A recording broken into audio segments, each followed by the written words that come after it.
कहानी की शुरुआत में एक लड़की सोकर उठती है। उसे लगता है कि वो कोई सपना देखा, पर वो सपना क्या था उसे कुछ याद नहीं।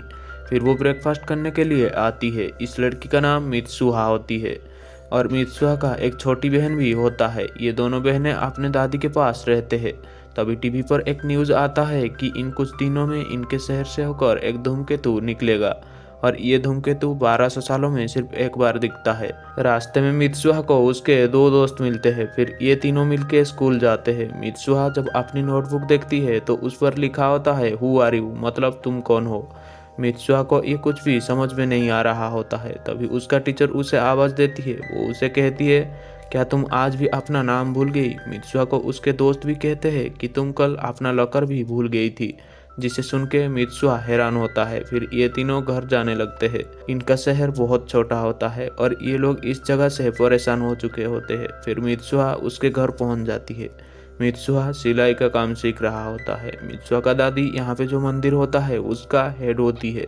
मित्सुहा का पिता उस मंदिर का पुजारी होते हैं, पर वो उनके साथ नहीं रहते हैं। मित्सुहा के दोस्त भी इस जगह से परेशान होते हैं। फिर मित्सुहा और उसकी छोटी बहन मंदिर में डांस परफॉर्म करते हैं।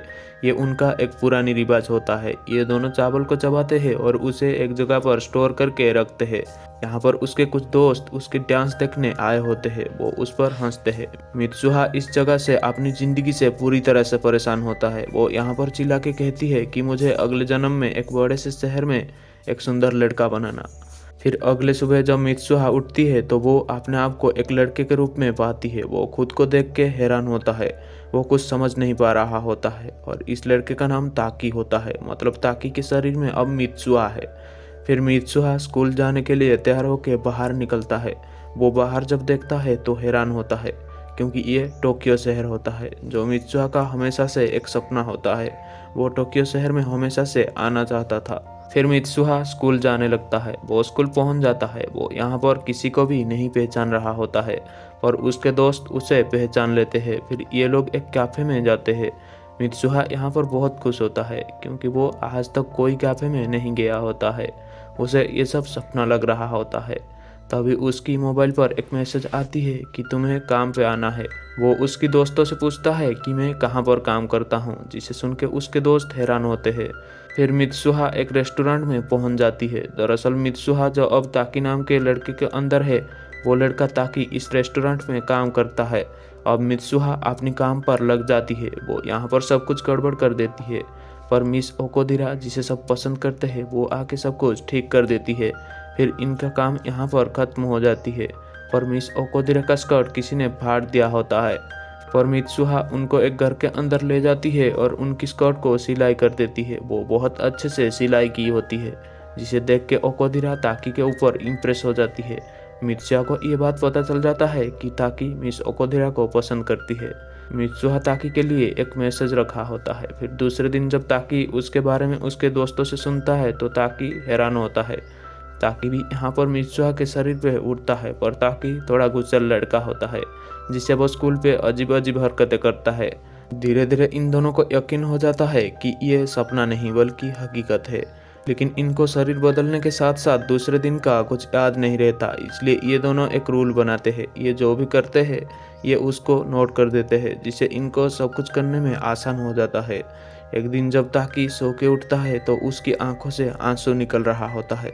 अब ताकी के शरीर में ताकी ही होता है। तभी उसको मिस ओकोदिरा का एक मैसेज आता है। दरअसल मित्सुहा ने ओकोदिरा के साथ ताकी का डेट फिक्स कर दिया होता है। फिर ताकी जल्द ही दौड़ता हुआ स्टेशन पहुंच जाता है। फिर मिस ओकोदिरा और ताकी घूमने के लिए चले जाते हैं। मित्सुहा ताकी के लिए डेट तो फिक्स किया होता है, पर उसकी आंखों में आंसू होते हैं। ताकी भी यहाँ पर मिस ओकोदिरा के साथ घूम रहा होता है, और ताकी को कुछ समझ में नहीं आ रहा होता है। ताकि एक जगह पर उस गांव का फोटो देखता है, पर उसे ये कुछ समझ में नहीं आता। वो और भी ज़्यादा हैरान हो जाता है। फिर ये दोनों शाम को अपने अपने घर जाने लगते हैं। ओकोदिरा ताकी से कहती है कि तुम्हें शायद और कोई पसंद आ गया, पर ताकी उसे मना कर देता है। तभी ताकी के मोबाइल पे एक मैसेज आता है। ये मैसेज मित्सुहा ने भेजा होता है कि आज तुम धूमकेतु जरूर देखना। ताकि कुछ समझ नहीं पाता है। वो मित्सुहा को कॉल करता है। फिर हमें मित्सुहा को दिखाया जाता है आज इनके शहर में एक त्यौहार होता है। मित्सुहा और उसके दोस्त मिलकर धूमकेतु देखने के लिए जाते हैं। ये लोग धूमकेतु देख रहे होते हैं, तभी धूमकेतु दो हिस्से में बढ़ जाता है। यहाँ पर ताकि का फ़ोन नॉट रीचेबल आता है। फिर उस दिन के बाद ये दोनों कभी अपना शरीर नहीं बदले। ताकि उस जगह का स्केच बना रहा होता है। ताकि अपनी ज़िंदगी में अब खुश नहीं होता। ताकि स्केच तैयार करने के लिए बहुत मेहनत कर रहा होता है। आखिरकार वो उस जगह का स्केच तैयार कर लेता है। वो जितने भी स्केच तैयार किया होता है उनको लेके उस जगह को ढूंढने के लिए निकल पड़ता है। ताकि के साथ उसके दो दोस्त भी आए होते हैं। ताकि उस जगह को ढूंढने की बहुत कोशिश करता है। वो लोगों से भी उस जगह के बारे में पूछता है, पर उसे कहीं पे भी पता नहीं चल रहा होता है। अब ताकि हताश होके बैठा होता है।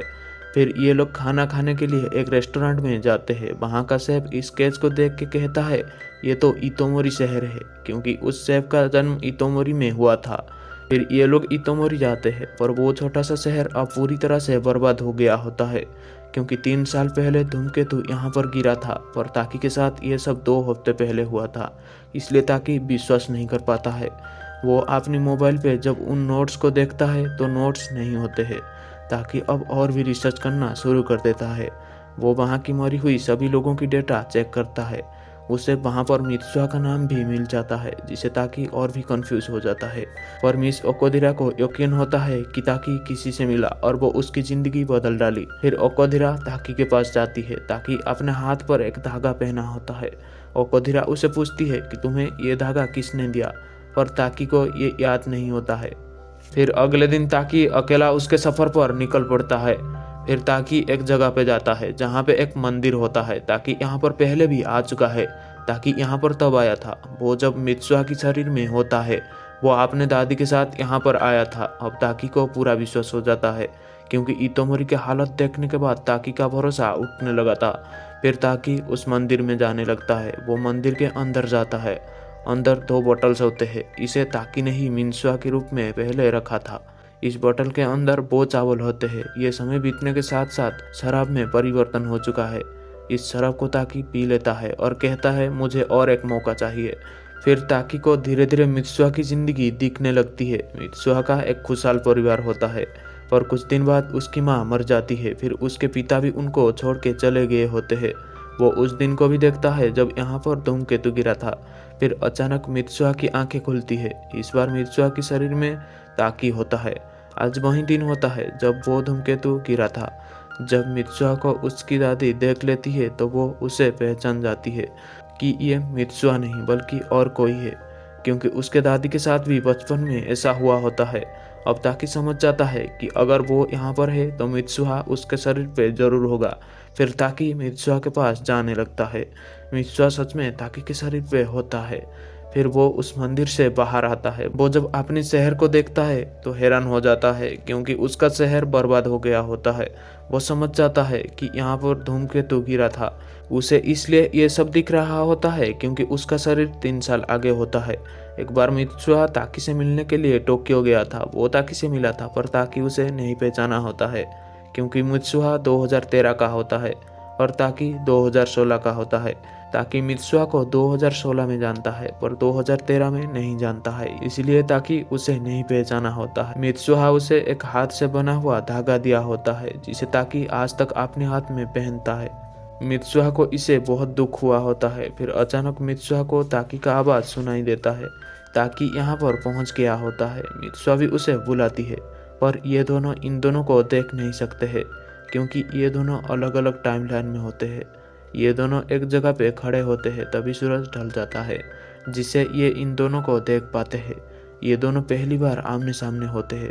अब ये अपने अपने अस्तित्व में होते हैं। ताकि उसे वो धागा वापस करता है और कहता है, मैं तब तुम्हें नहीं जानता था। ये कुछ भूल ना जाए इसलिए वो एक दूसरे के हाथ में नाम लिखते हैं। ताकि मित्सुआ के हाथ पर अपना नाम लिख देता है, पर मित्सुआ वहाँ से गायब हो जाता है। ताकि मित्सुआ का नाम लिखने की पूरी कोशिश करती है, पर वो उसका नाम भूल जाती है। फिर हमें मित्सुआ को दिखाया जाता है। वो अपने दोस्तों के पास पहुंच जाती है। अब इनके शहर में पतझड़ का मौसम होता है। ये यहाँ से लोगों को भगाने की कोशिश करते हैं, पर ये लोग नाकाम रहते हैं। मित्सुआ को ताकि का नाम भी याद नहीं होता, क्योंकि ताकि उसके हाथ में और कुछ लिखा होता है। अब वो धूमकेतु दो हिस्से में बढ़ जाता है। मित्सुहा अपने पिता के पास जाता है। उसका पिता यहाँ का मेयर होते हैं। मित्सुहा उनको कन्विंस कर लेता है, पर वो धूमकेतु यहाँ पर गिर जाता है, पर सब लोग बच जाते हैं। फिर इस घटना को कुछ साल बीत जाते हैं। अब ताकि खोया खोया सा रहता है। वो कुछ ढूंढ रहा होता है, पर वो क्या ढूंढ रहा है उसे नहीं पता। ताकि जिस चीज़ पे पहले खो गया था, अब वो सब भूल चुका है। एक दिन ताकि एक ट्रेन पे जा रहा होता है। मित्सुआ भी एक ट्रेन पे जा रहा होता है। ये दोनों अलग अलग ट्रेन पे होते हैं। फिर एक बार ये आमने सामने होते हैं। ये स्टेशन पे उतर के पागलों की तरह दौड़ने लगते हैं। अब ये एक दूसरे के सामने से जा रहे होते हैं, पर इनके अंदर बात करने की हिम्मत नहीं होती। ताकि से रहा नहीं जाता। वो कह देता है कि हम पहले कहीं मिल चुके हैं। मिर्जा की आंखों से आंसू निकल जाता है। ताकि की आंखों से भी आंसू निकल जाता है। फिर ये दोनों एक दूसरे को पूछते हैं, तुम्हारा नाम, व्हाट इज योर नेम। और इस तरह से ये कहानी यहीं पर ख़त्म हो जाती है। आशा है आपको ये मूवी अच्छी लगी होगी। अगर अच्छी लगी है तो वीडियो को एक लाइक करना और चैनल को सब्सक्राइब कर देना।